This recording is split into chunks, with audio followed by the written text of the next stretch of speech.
India আজকের দিনটিকে দাবি দিবস হিসেবে উদযাপন করছে। মূলত আমাদের আজকের যে বিক্ষোভ, সেই বিক্ষোভে সরকারের কাছে আমাদের দাবি হচ্ছে কর্মী নিয়োগ, আর আরেকটা দাবি হচ্ছে ব্যাংকের যত ক্যাজুয়াল ওয়ার্কাররা আছে তাদেরকে নিয়মিত করা এবং আউটসোর্সিং বন্ধ করা। এই নিয়ে আজকে আমরা এখানে বিক্ষোভ প্রদর্শন করেছি।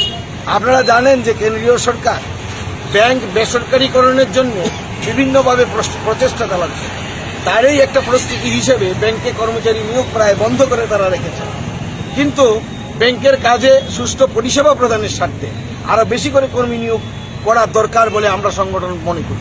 লক্ষ লক্ষ পোস্ট ব্যাংকে খালি হয়ে আছে, অথচ দেখা যায় কর্মচারী নিয়োগ হচ্ছে না। আমাদের এই ছোট্ট রাজ্য ত্রিপুরা থেকেও আজকে থেকে 30-40 বছর আগে যখন মাত্র কয়েকটা ব্যাংক এই রাজ্যে ছিল, তখনও প্রতি বছর প্রায় 150 থেকে 200 ব্যাংক কর্মচারী নিয়োগ হয়।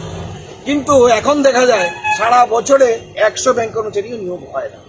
এই অবস্থায় বেকাররা দিশেহারা, ব্যাংক কর্মচারীদের উপর চাপ বাড়ছে, ব্যাংকের পরিষেবা প্রদানের ক্ষেত্রে কাস্টমারদের উপর চাপ বাড়ছে।